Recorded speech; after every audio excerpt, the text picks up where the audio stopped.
slavery or something, isn't it? Become a slave. Now I'm going to punish you. But that was only the beginning of the punishment. Beginning, step one. Lord Nityananda was by nature very merciful and funny. Being merciful, he spoke to Raghunath Das as follows.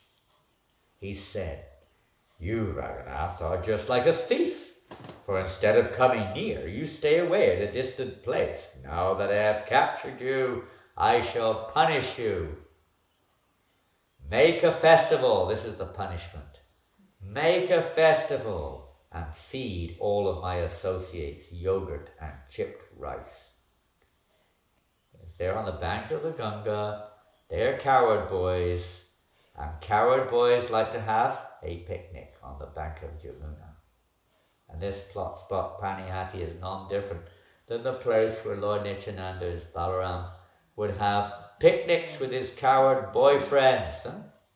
You know what a picnic is? What's a... Do you know what a picnic is? Everyone know what a picnic is? Mm-hmm. Same word picnic? In French. Pardon? Same word in French. Same word in French, isn't it? Yeah. Picnic. Okay. So this is what they want. A festival, chipped rice, yogurt. Hearing this, Raghunath Das was greatly pleased. He wasn't thinking, "Oh no, oh Krishna, why did I come here? I should have stayed home. Now I've got to work now. I got to do all these things. You know, I thought I'd just come here, get zoop zapped, and I'll be in ecstasy and free from everything. I'd merge into the Brahman or something and be happy. But now I've got to work hard. Oh my goodness, this is not a good thing. Oh dear. Chipped rice anyway is better than thorn bushes, I guess." Raghunath Das immediately sent his own men to the village to purchase all kinds of eatables and bring them back. Raghunath Das brought chipped rice, yogurt, milk, sweetmeats, sugar, bananas, and other eatables and placed them all around. So we've got to go to the village and to a kiye again. Like we have all these things. Yogurt, rice, chipped rice, milk, yogurt, sweet rice, sweetmeats, sugar, bananas, and other eatables, and placed them all around. As soon as they heard that a festival was going to be held, all kinds of Brahmins and other gentlemen began to arrive. Thus, there were innumerable people. Have you ever noticed that? That when you advertise a real feast, that out of nowhere... Even if you're not advertised. Oh yeah, the word gets around, doesn't it? Gets around. Depending on who's cooking sometimes also, of course. But the word usually gets around. Huh? It's a feast. It's a feast. Come on, it's a feast. All kinds of Brahmins came. And all kinds of other people, other gentlemen began to arrive. Hey, heard there's a feast going on over there. You see them in Vrindavan, the Babajis, the Swan, Sannyasis, whatever, they're walking in lines, all going from one place to another, sitting down for a feast, and then after that they go somewhere else. It's like, they're doing their runs, Some devotees do this also in ISKCON. They kind of find out where the fun is. One kirtan mela, this one, that one, this one, that one. And don't do anything, just go around the kirtan melas. It's nice, chanting the holy name, but you have to do something. Seeing the crowd increasing, Raghunath Das arranged to get more eatables from other villages. He also brought 200 to 400 large, round earthen pots. He also obtained 5 or 7 especially large earthen pots. And in these pots, a Brahmin began soaking chipped rice for the satisfaction of Lord Nityananda. In one place, chipped rice was soaked in hot milk in each of the large pots. Then half of the chipped rice was mixed with yogurt, milk, and yogurt, sugar, and bananas. So first of all, there's a whole description of the recipe here. First of all, it's soaked. It's soaked in milk. He obtained 5 7. And these pots of Brahmin began soaking chipped rice for the satisfaction of Lord Nityananda. And usually it's soaked in milk. It's the whole science of doing it. In one place, chipped rice was soaked in hot milk in each of the large pots. That's how it's done, hot milk. And then half the rice was mixed with yogurt, sugar, and bananas. The other half was mixed with condensed milk and a special type of banana called champakala. Then sugar, clarified butter, and camphor were added. After Nityananda Prabhu had changed his cloth for a new one and sat on a raised platform, the Brahmin brought before him the 7 huge pots.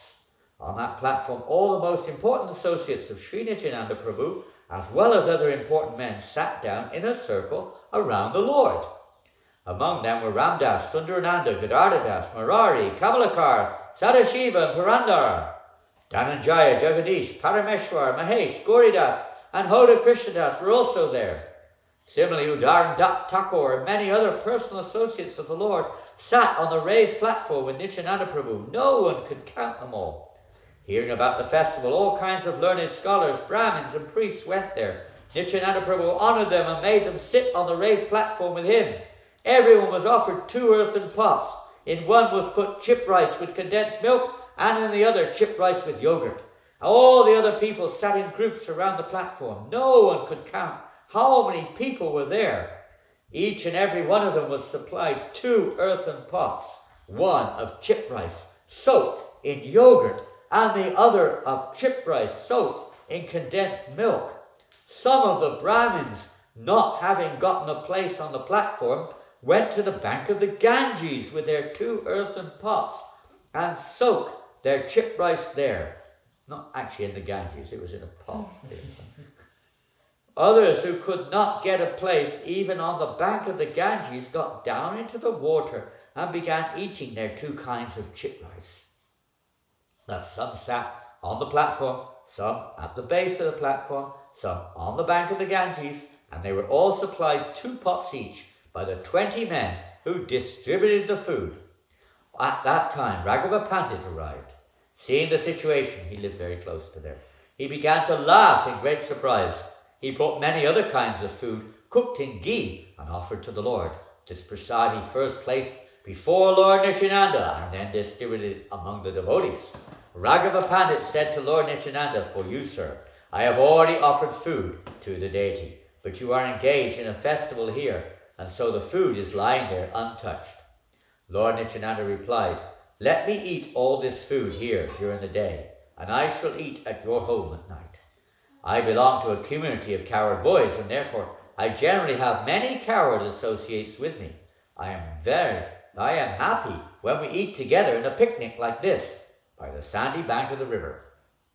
Lord Nityananda made Raghava Pandit sit down and had 2 pots delivered to him also. There were 2 kinds of chip rice soaked in them.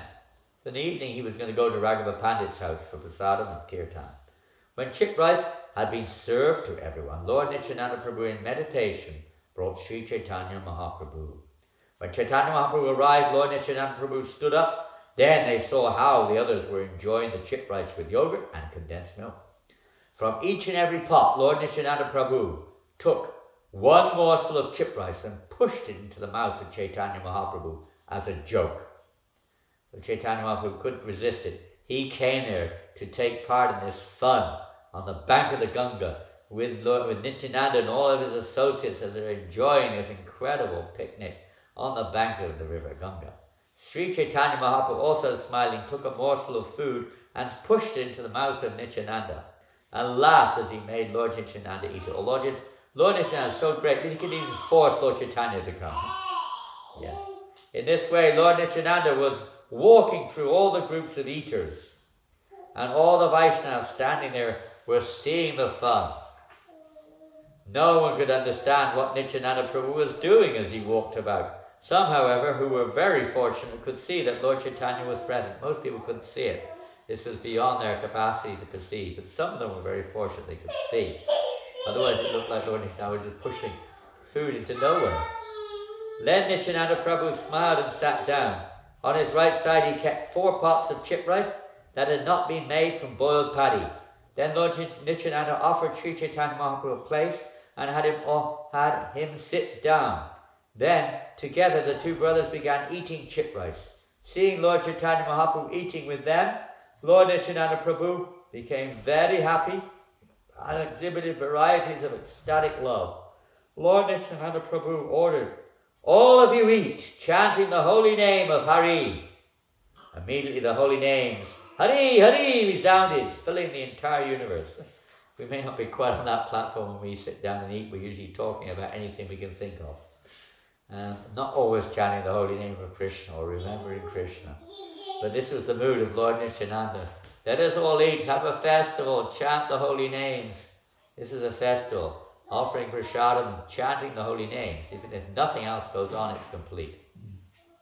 When all the Vaishnavas were chanting the holy names, Hari, Hari, and eating, they remembered how Krishna and Balaram ate with their companions, the cowherd boys, on the bank of the river Jamuna.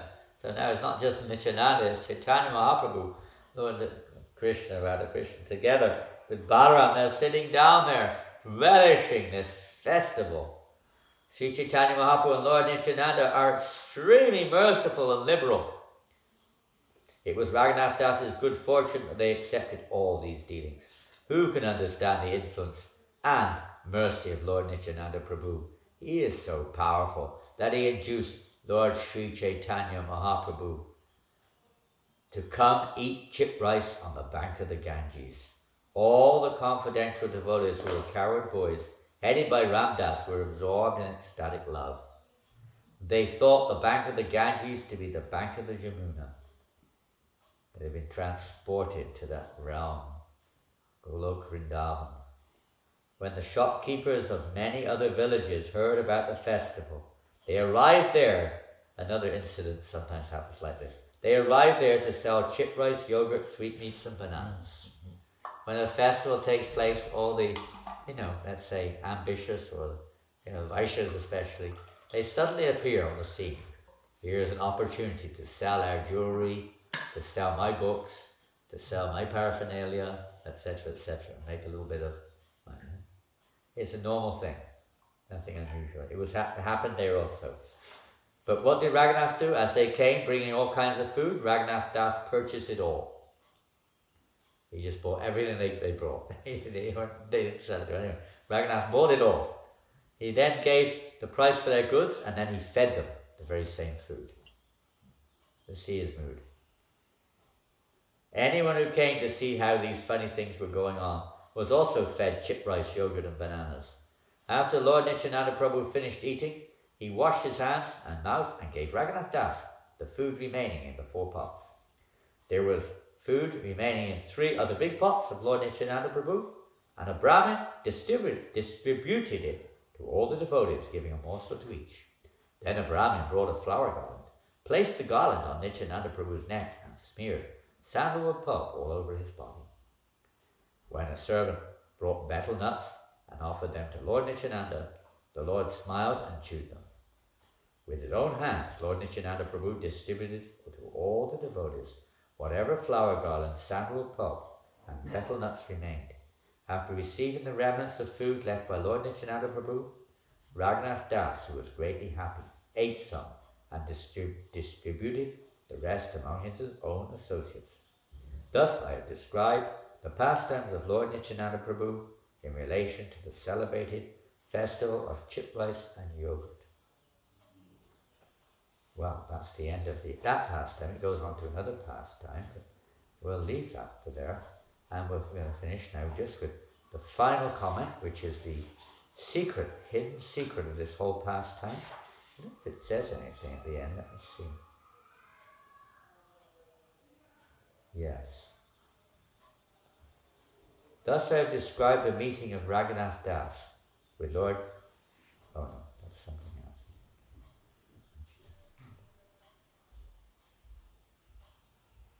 Anyway, I'll go over that tonight. So the main thing is here is that that Raghunath Das was eager to give everything and just come to Lord Chaitanya. He wanted Lord Chaitanya Mahaprabhu. He wanted to be completely surrendered at the lotus feet of Lord Chaitanya Mahaprabhu. But Lord Nityananda said, "You are a thief. You want Lord Chaitanya Mahaprabhu? He belongs to me. You cannot have him. Only if you go through me." Lord Chaitanya Mahaprabhu does not give himself to anyone unless one gets Lord Nityananda's mercy. We can do what we like, 1 million rounds a day, whatever. Different things we may concoct, we may work hard. It may be bringing us to eligibility. But the only eligibility is the mercy of Lord Nityananda. There is none other. Nothing else makes us eligible without his mercy. So he's teaching this lesson. He is Adi Guru, original Guru. And what does that mean? It means surrendering to the service of the Guru and doing what actually pleases them in their service to Lord Nityananda. This is the gateway to prema, to love of God. Prema is not something which is of a material manifestation. It is the bestowal of that mercy upon us by the Lord himself, Srimati Radharani, the Lord herself, you could say. By Srimati Radharani's mercy, one gets prema awoken within the heart. Otherwise, we cannot get it. We wonder why. And it's attainable by the mercy of Lord Nityananda. So Raghunath was not able to leave home.